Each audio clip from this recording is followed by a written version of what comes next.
What's up guys, it's Casual Andy. This is going to be my Landslide Druid build guide.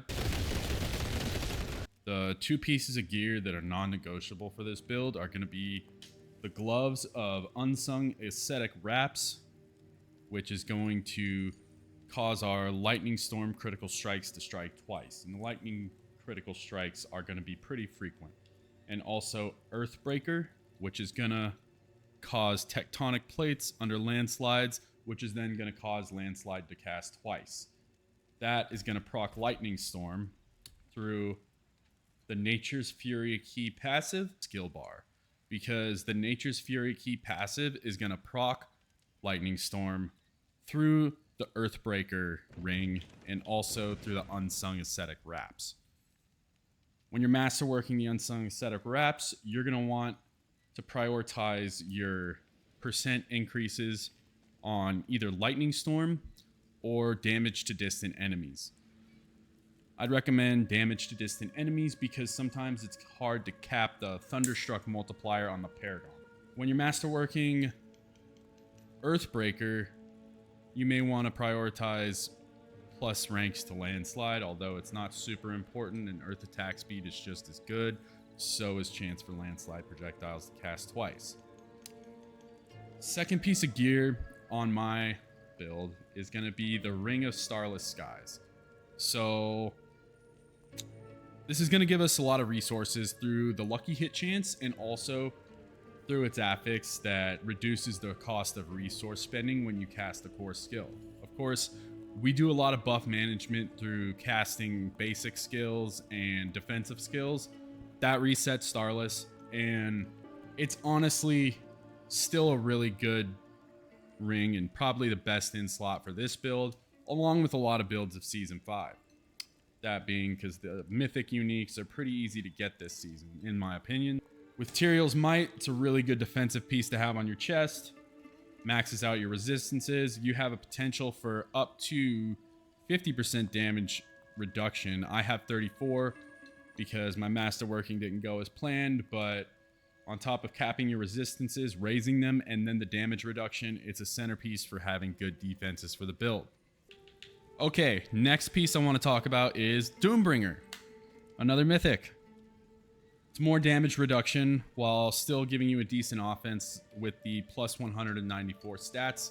That's going to contribute to the critical strike chance, which we'll get to in a little bit, with also a 17% flat damage reduction.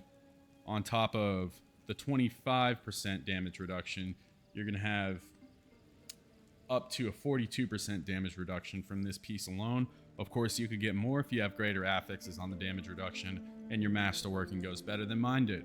The offhand, with the aspect of Aftershock, has a lot more procs for Nature's Fury because Landslide casts a second time, which causes more Earthbreaker tectonic plates, which if you cast that within Earthbreaker's tectonic plates, then you get more Landslide, which means more Lightning Storm. We'll go back to Nature's Fury over that one more time. Casting an Earth skill has a 35% chance to trigger a free Storm skill of the same category and vice versa. So, in addition, these free skills count as both Earth and Storm skills. That's important for our Lightning Storm from Unsung Ascetic Wraps. They're being triggered, and it's also benefiting from the Earth multipliers as well as the Storm multipliers. So it gets both through the Nature's Fury key passive.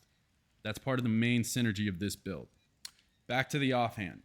So I put all my chips in willpower with the masterworking, but you want some critical strike chance here. Chance for Landslide projectiles to cast twice. That adds on to its legendary affix, and damage to distant enemies to help cap your Thunderstruck. With Doombringer, if you don't find Doombringer, you can substitute a good sword or one-handed with Retaliation as a legendary affix. You'll want to prioritize critical strike, damage, and damage to distant, or damage to crowd control, depending on if your Thunderstruck or Earthen Devastation needs to be capped. Okay, let's talk about the amulet. Let's talk about the amulet. The amulet's a super important piece for two reasons. Both of them have to do with critical strike damage.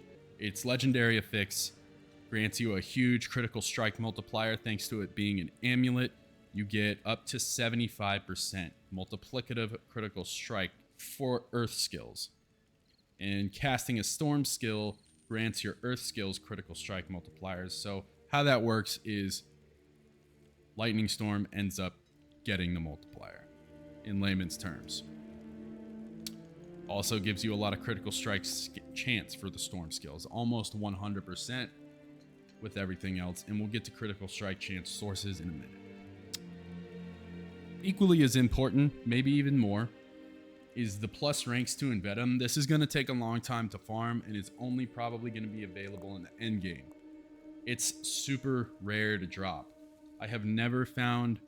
I've been playing this for at least 4 hours a day since the season started, mostly as a druid, some as Andariel's rogue. Point being, I have never found a greater affix drop on Envenom with my amulet. As you can see, I even had to re-roll this amulet to get Envenom. Long story short, you want to maximize Envenom. When you're masterworking it, cross every finger you have that Envenom is affected by the 25% increases. If you get it up to 10 times, which some people do, then you go down here and we'll see that we gain a 70% multiplicative critical strike damage increase. That's plus the 67%. So basically, we have a 140% multiplicative critical strike increase for the amulet alone. This is huge considering the fact that critical strike damage has its own damage bucket. Attack speed is necessary also on the amulet. It is super important. With our helmet, we're going to get a big attack speed bonus. Attack speed is important in this build. It's going to cause Nature's Fury to proc more. We get it from our helmet, which we're going to talk about, but it's also just as important to cap it with the amulet here. I wouldn't have it capped if I didn't have it on my amulet right now. Now I'm at 100%. We'll go to the bonuses right here. Attack speed bonus, 100%. Take the amulet off, 88%. That 12% counts, folks. Wild Heart Hunger. These are going to drop from Zir, and it requires a little bit of a ramp up for damage increase and some damage reduction for shapeshifting from heightened senses. We're not going to shapeshift how we normally do it because we're not using Vasily's Prayer. We shapeshift through our basic skill, which is Maul.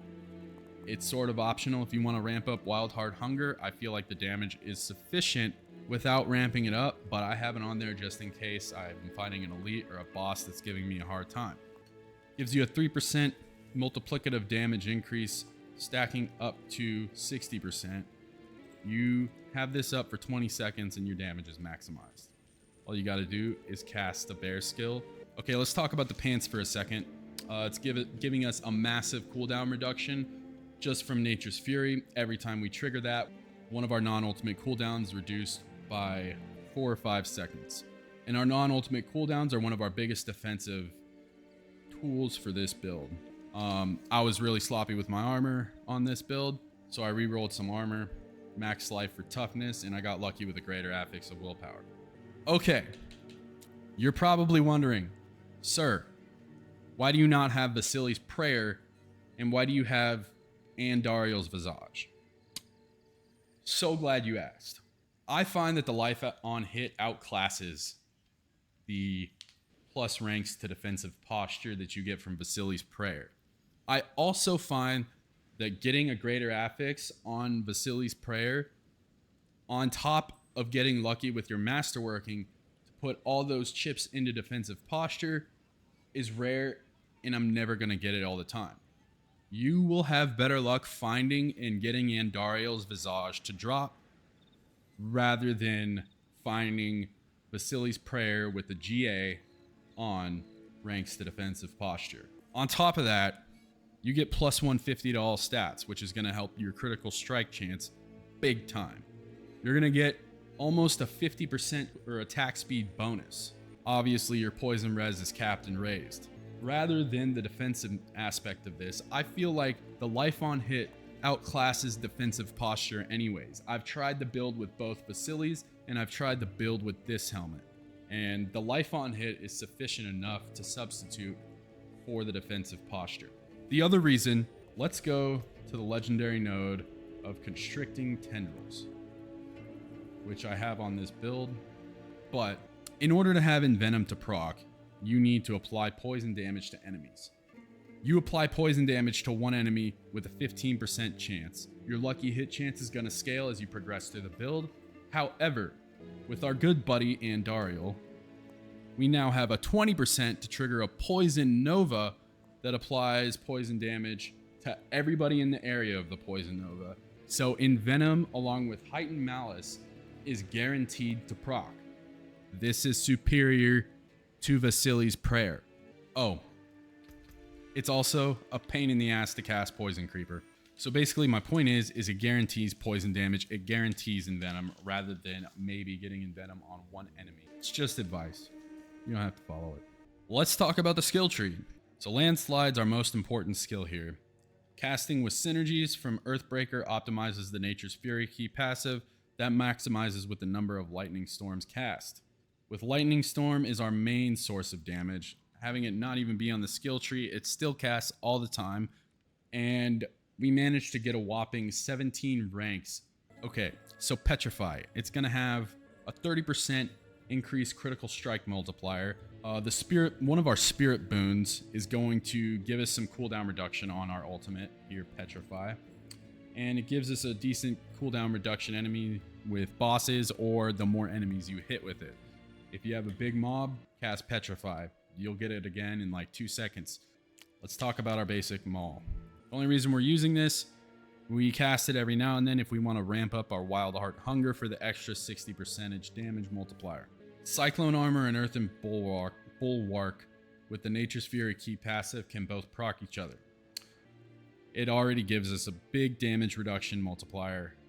I don't know why, but Cyclone Armor seems to benefit from more cooldown reduction than Symbiotic than Earthen Bulwark does. So I find myself casting Cyclone Armor more often, and that will automatically proc Earthen Bulwark. And we're moving right up to our core passives. We're going to have +1 to Heart of the Wild, which we need for +3 to Wild Impulses, optimizing the damage of Lightning Storm.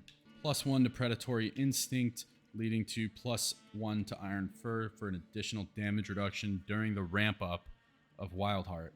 Defensive passives. This is what I was talking about with the more damage reduction from the defensive skills. So we have Ancestral Fortitude, +3 to Vigilance, which ends up being 21% damage reduction. Anytime that you get worried, you can cast one of these two skills right here, causing it to proc the other for a big damage reduction and also a barrier. Going down to our Wrath passives, +1 to Neurotoxin so we can get Envenom.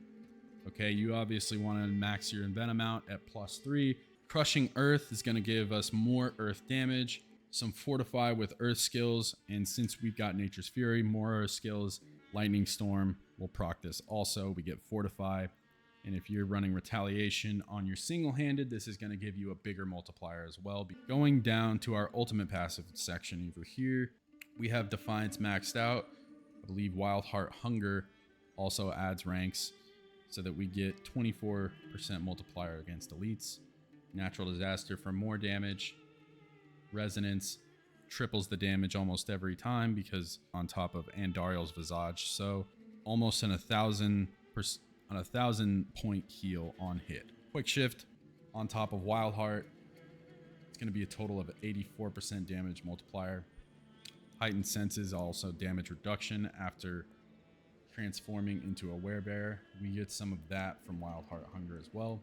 Defensive Posture, I know I harped on it a little bit earlier, but you really want it for more damage and damage reduction. We get 9% from it, so max that out. Let's start with some Paragon nodes. Human, for 15% damage reduction while in human form. Most people do Dominate right here. I do not. Sometimes people do Keeper. I do not. I want damage reduction. I find the damage is sufficient without Dominate or Keeper. Big damage with Electrocution. Earth and Sky, nature magic skills deal 10 times damage, more damage. Fulminate, more damage. Spirit, critical strikes, 12% damage. And that's about it for our nodes, for the glyphs. Let's talk about our legendary nodes. Earth and Devastation, we've got up to a 60% multiplier. Thunderstruck, 60% multiplier. These two nodes are the most important nodes for this build, as they'll get that Nature's Fury key passive, both proccing on the Lightning Storm. Heightened Malice also helps a lot with Envenom, good synergy there.